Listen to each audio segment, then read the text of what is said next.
I trained warriors for 23 cycles, but nothing prepared me for the night I saw a human moving freely inside a 5-gravity death chamber.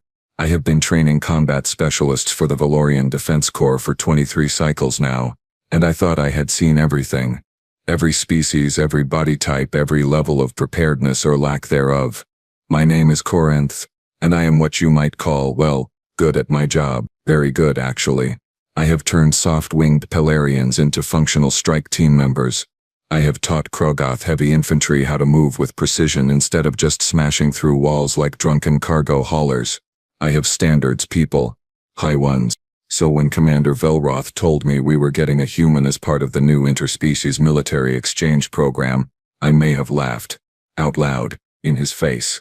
Not my finest moment professionally, but come on, a human, on a combat station. That is like assigning a decorative pond fish to submarine duty. Everyone knows humans are fragile. Soft. Their homeworld got approved for Galactic Council membership precisely because they seemed harmless enough. Sure, they have some interesting technology, decent enough diplomatic skills, but combat, please, they break bones from minor falls. Their skin tears easily. They need constant hydration. They overheat. They get cold. They need specific atmospheric conditions or they just, die. They are basically held together by optimism and prayer. The day Lieutenant Jade Harkin arrived, I was standing in Docking Bay 3 with what I will admit was not an open mind. The transport shuttle landed with the standard hiss of equalizing pressure, and I waited, arms crossed, all 4 of them, because that is how we Valorians show we are serious and unimpressed. Mostly unimpressed. The hatch opened, and out stepped, well, exactly what I expected. She was small. I mean really small. Maybe 5.5 feet tall, which put her at chest height to me, and I am not even considered particularly large by Valorian standards. She had pale skin that looked like it had never seen real sun, which tracks for a species that apparently burns under ultraviolet light like unshielded circuitry. Her hair was dark, tied back in some sort of functional knot, and her uniform was crisp, but honestly it looked almost ceremonial. Too clean, too neat, like she had never actually rolled in the dirt during field exercises. Her eyes, though, I will give her this. Her eyes were sharp, dark brown, constantly moving, taking in every detail of the docking bay. That was something at least. Awareness is half of survival, even if your body is made of tissue paper and wishful thinking.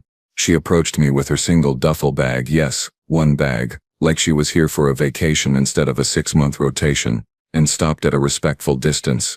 Then she did that thing humans do, that bizarre gesture where they extend one hand forward like offering a weapon but without the weapon. A handshake they call it. Lieutenant Jade Harkin reporting for duty, sir, she said. Her voice was steady, professional, with that weird accent humans have where every word sounds slightly clipped. I looked down at her extended hand, then at her face, then back at her hand. Protocol said I should return the gesture, cultural exchange and all that. So I reached down with one of my lower arms and grasped her hand gently, because seriously, I did not want to be responsible for breaking our delicate little human on her first day. Her grip was firm though, surprisingly firm. Not strong obviously, but more confident than I expected. Instructor Corinth, I replied, releasing her hand before I accidentally crushed it. Welcome to Station Therixis Prime. I will be overseeing your training integration. She smiled, actually smiled. Like this was a pleasant social call. Looking forward to it, sir.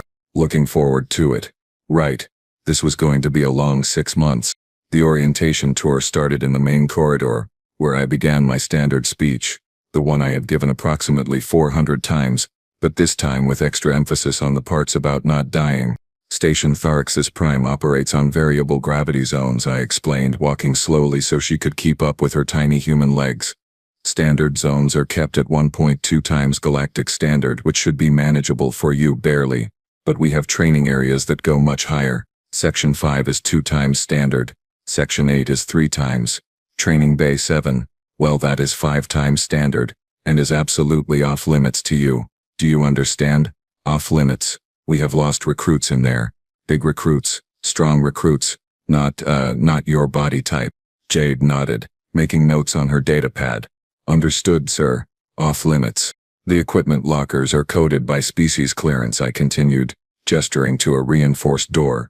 Your code will only open lockers with gear rated for low-density species.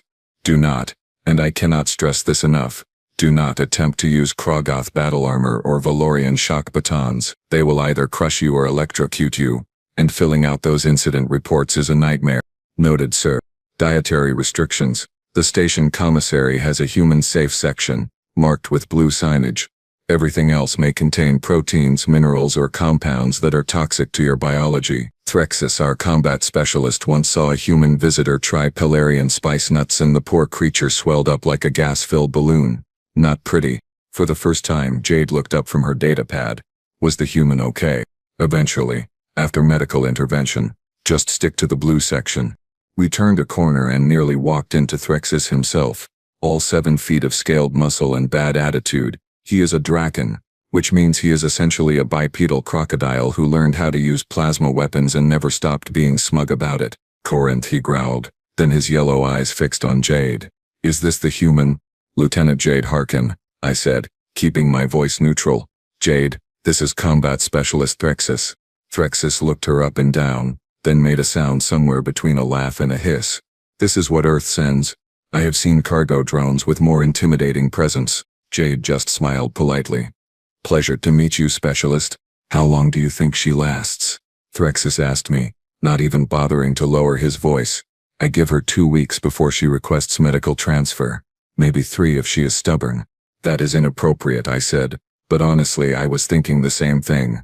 Threxis snorted and walked past us, his tail nearly knocking Jade over. She stepped aside smoothly, still calm, still composed. Either she had incredible patience, or she genuinely did not understand she was being insulted. Hard to tell with human.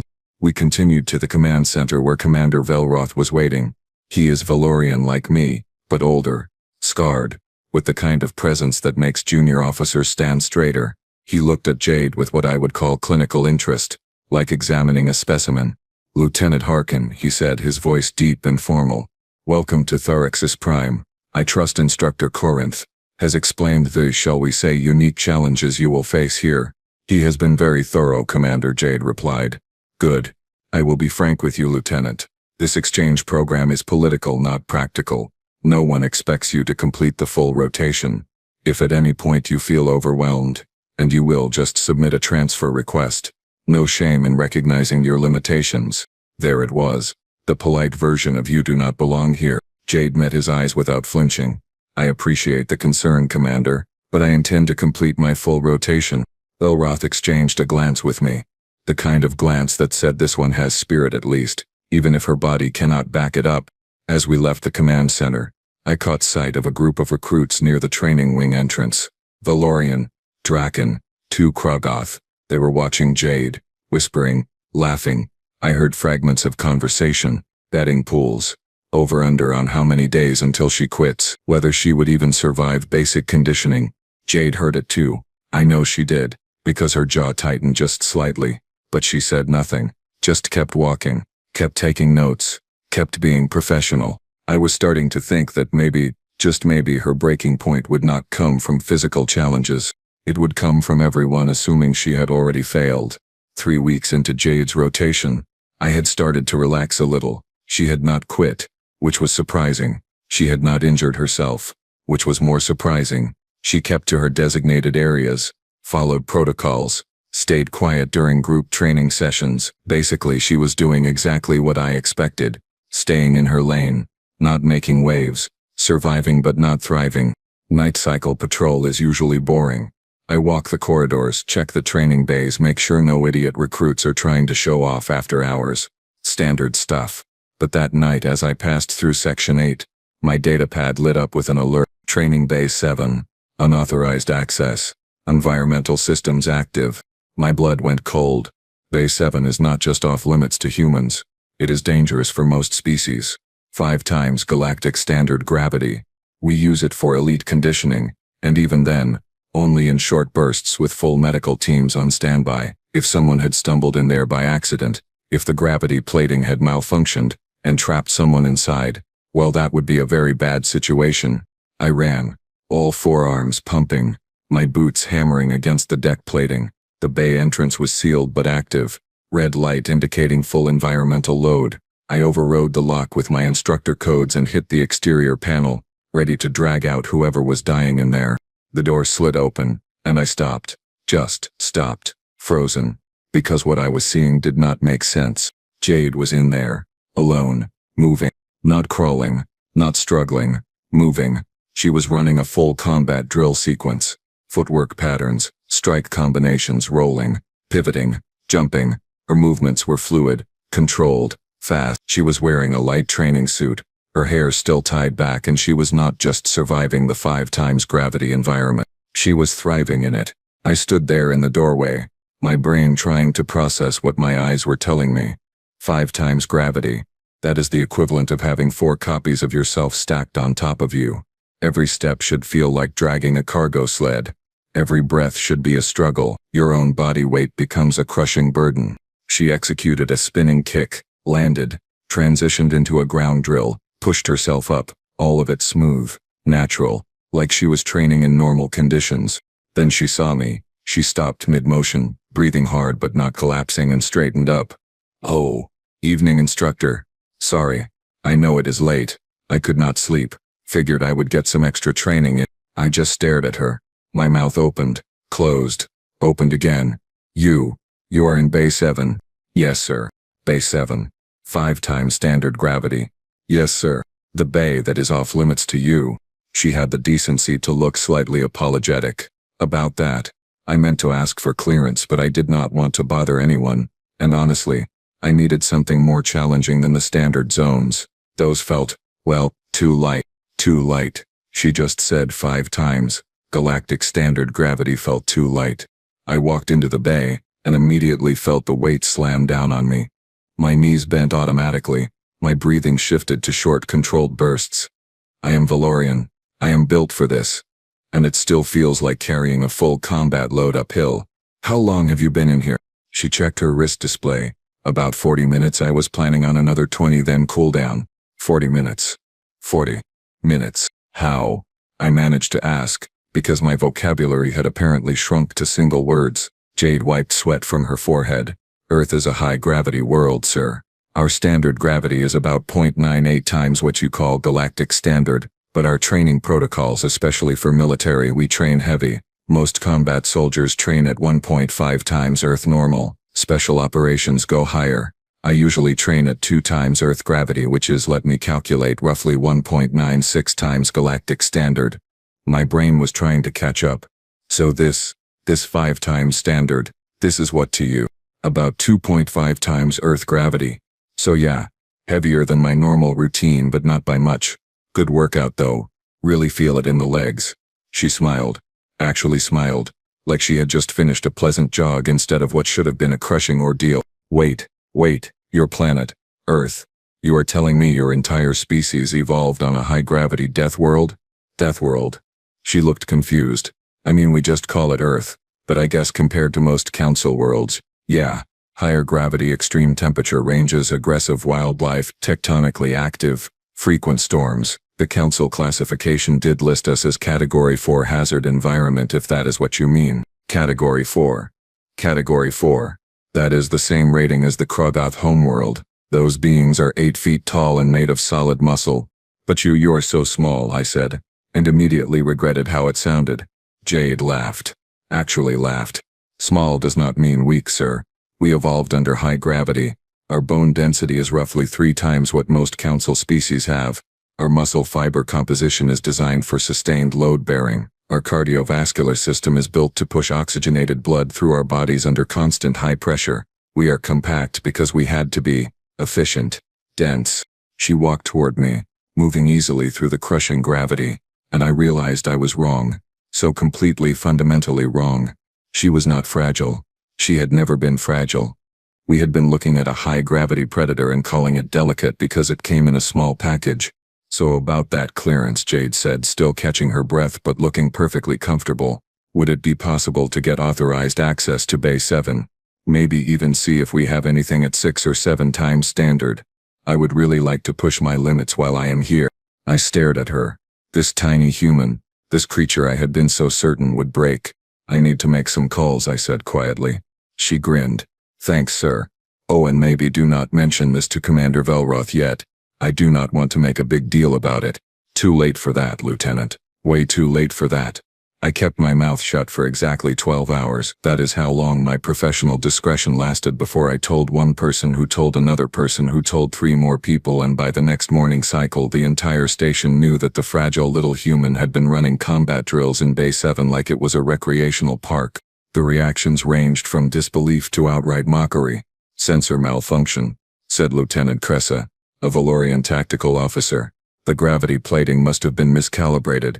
Or Corinth finally lost it," suggested another recruit. "Too many cycles breathing recycled air." But the worst, predictably, was Thrixus. I found him in the combat wing commons surrounded by a group of recruits, holding court like he always does. He saw me approaching and his reptilian face split into what passes for a grin among Draken. "Corinth," he called out, loud enough for everyone to hear.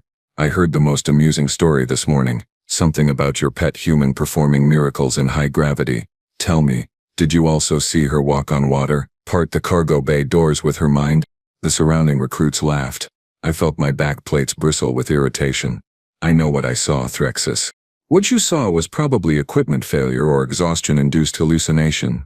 Or maybe the human was wearing some sort of mechanical assist suit. There is no possible way a creature that size from a species that weak could function in 5 times gravity. It defies basic physics. Earth is a high-gravity world," I said, keeping my voice level, 1.96 times standard. Thrixus waved a clawed hand dismissively. "Negligible difference. And even if true, training at slightly elevated gravity does not prepare you for 5 times standard. I have trained in Bay 7. It is brutal. I am Draken, bred for combat, and even I find it challenging." "Then perhaps you should see for yourself," said a calm voice from behind me. We all turned. Jade stood there, still in her standard duty uniform, holding a drink container from the commissary. She looked completely relaxed, almost amused. Thrixus's eyes narrowed. "Excuse me. You seem skeptical," Jade said, taking a sip of whatever humans drink. "I do not blame you. It does sound unlikely. So why do we not settle this with a demonstration? You and me, Bay 7, tomorrow during open training hours. We can invite whoever wants to watch." The commons went dead silent. Every conversation stopped. Every eye turned to look at this tiny human who had just challenged a Draken combat specialist to essentially a public competition. Thrixus looked like someone had slapped him with a live eel. Confused, insulted, and weirdly fascinated all at once. "You cannot be serious." "Completely serious," Jade said. "Unless you would rather not. I understand if 5 times gravity is too much for you." "Oh, that did it. That absolutely did it." Thrixus drew himself up to his full 7-foot height, scales rippling with indignation. "Too much for me, human. I will go first. I will show you what real strength looks like, and then you can crawl in after me and embarrass yourself in front of the entire station. Tomorrow, 1300 hours. Be there." Jade smiled, looking forward to it, specialist. By the next day, it seemed like every off-duty officer and recruit on the station had crammed into the observation gallery overlooking Bay 7. The energy in the room was electric. Betting pools had formed. Arguments broke out.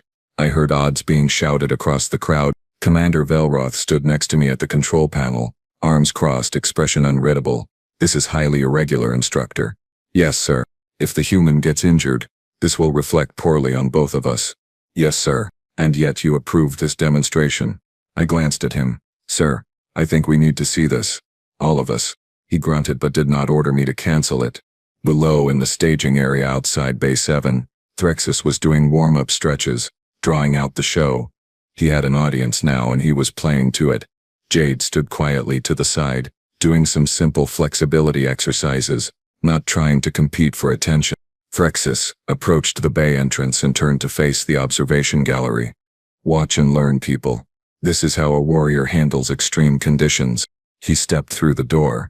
The gravity plating activated and I watched his confident stride immediately falter. His knees bent, his spine compressed, his tail dropped. To his credit, he stayed upright. He started moving, slow, deliberate steps, each one clearly requiring immense effort.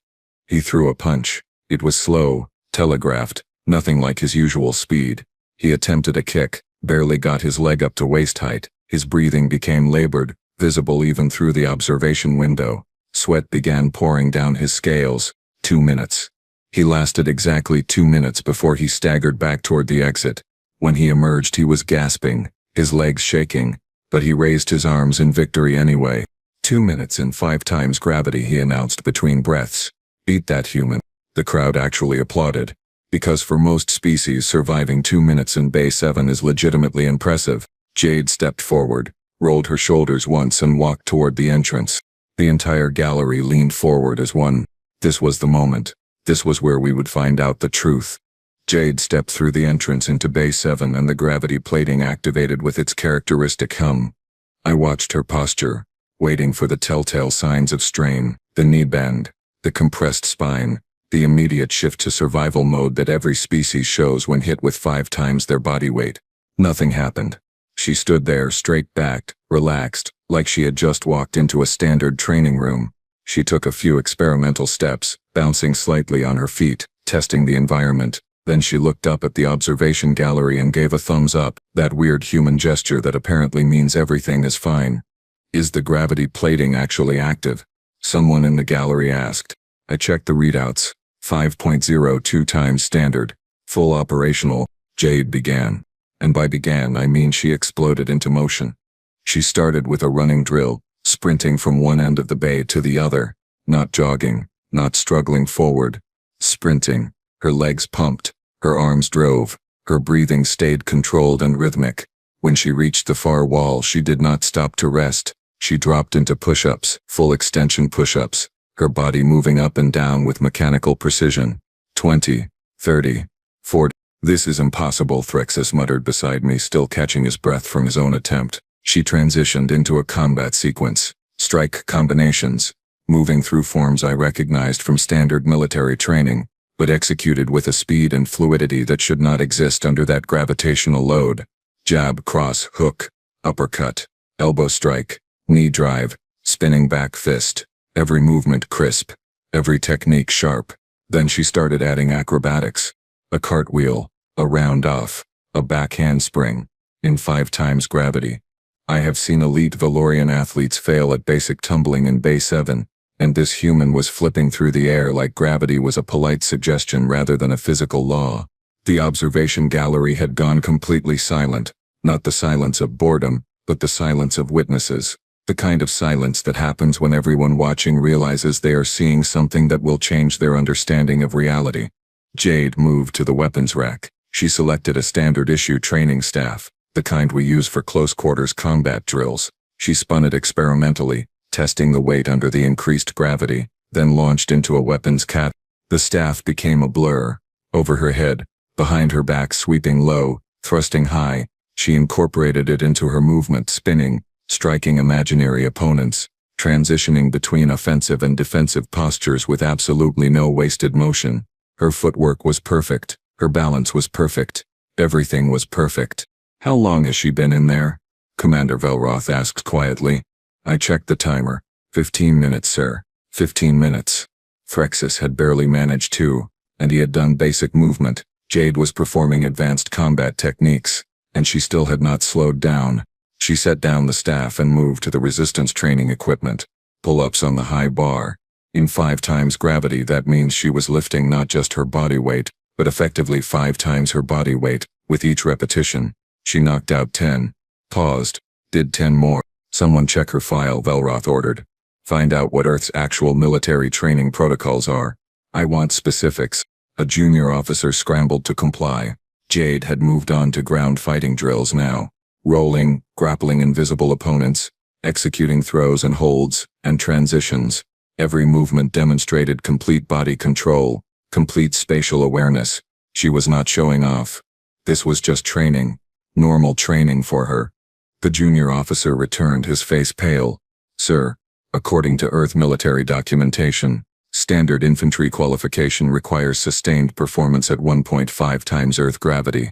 Special operations candidates train at 2 times Earth gravity or higher. Combat endurance requirements include, it says here, maintaining operational effectiveness for up to 6 hours under elevated gravity conditions. 6 hours. 6 hours.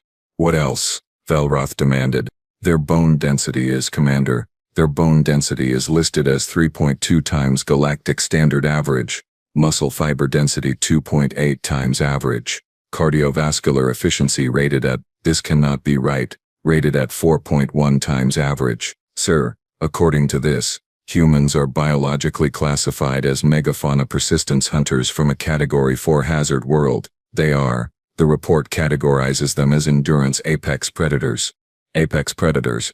We had been treating apex predators like they were decorative pets. Down in Bay 7, Jade checked her wrist display, nodded to herself, and began a cool-down routine. Stretching, controlled breathing, light movement to bring her heart rate down gradually. The timer read 28 minutes. She walked to the exit, stepped through, and the gravity released. She grabbed a towel from the bench, wiped her face, took a drink from her water container. Her breathing was elevated but controlled. She looked tired. Sure, but not destroyed. Not broken. Just worked out. She looked up at the observation gallery at the dozens of faces staring down at her in complete shock and smiled.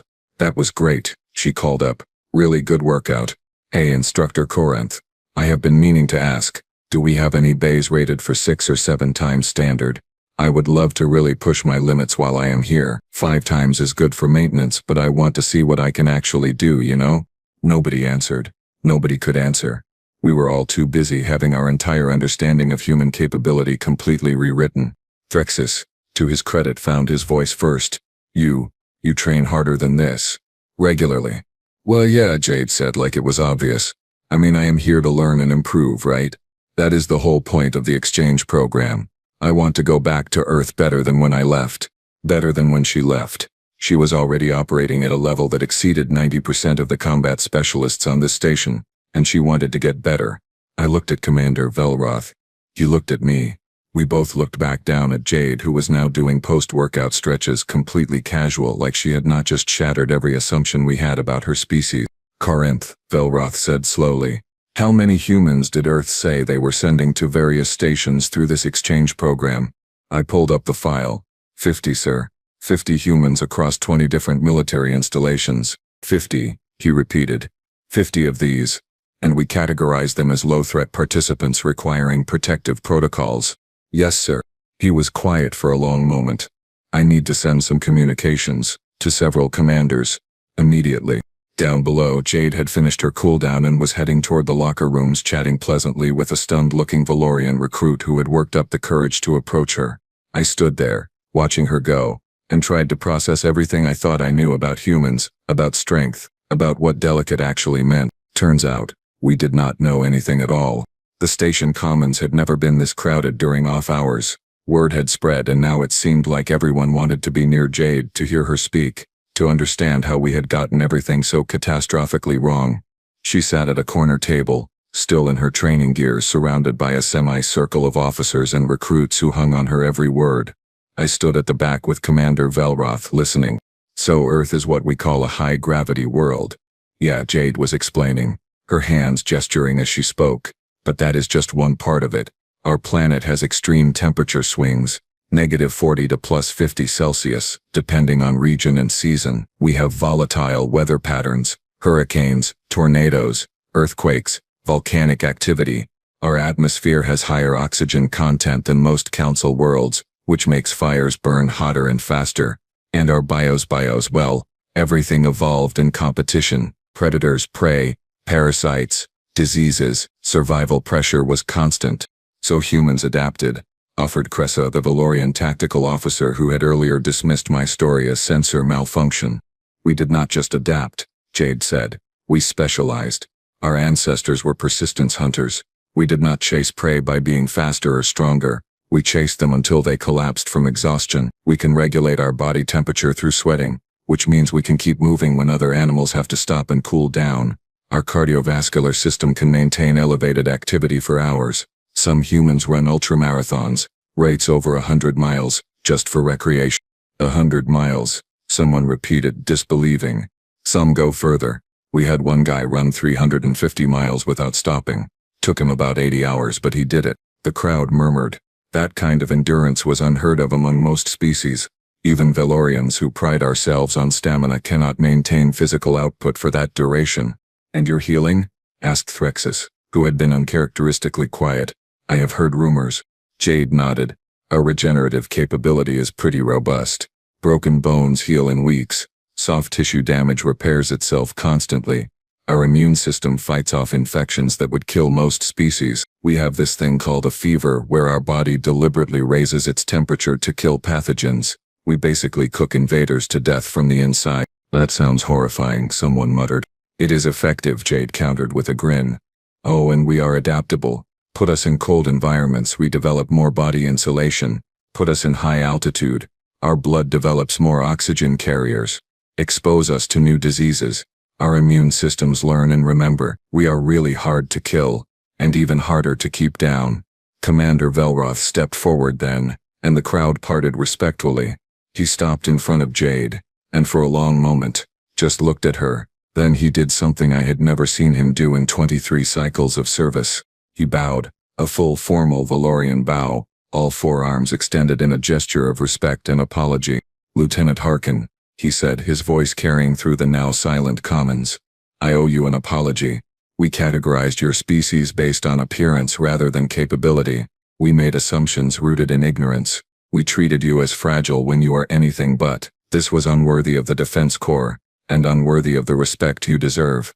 I am sorry. Jade stood, and returned a crisp human salute. Apology accepted, Commander. No harm done. Furthermore, Velroth continued, effective immediately, you are cleared for all training facilities without restriction. And I would like to request that you consider running advanced conditioning courses for our combat specialists. It seems we have much to learn from human training methods. Jade smiled, genuine and warm. I would be honored, sir. As the crowd dispersed and conversations resumed, I found myself standing next to Jade at the Commons window, looking out at the stars. You knew, I said quietly, from the beginning. You knew what we thought of you. Of course I knew, she replied. It was pretty obvious. And you said nothing. You let us underestimate you. She shrugged. Actions speak louder than words, instructor. I could have argued, explained, defended human capability all day long, or I could just show you. Sometimes the second option is more effective. I looked at her. This small, compact, devastatingly capable human. We almost made a terrible mistake. If there had been a real crisis, and we had left you behind, assumed you needed protection. But you did not, Jade said. You saw the truth. That is what matters.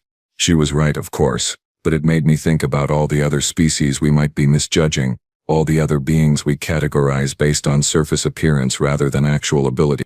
Lesson learned, I said. Jade raised her water container in a mock toast. Never judge a species by its size, right? Right, I agreed.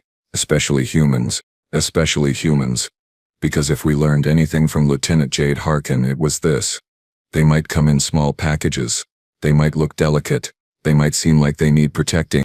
But humans are survivors, hunters, warriors born from a world that tried everything to kill them and failed. And we had called them fragile. We would never make that mistake again.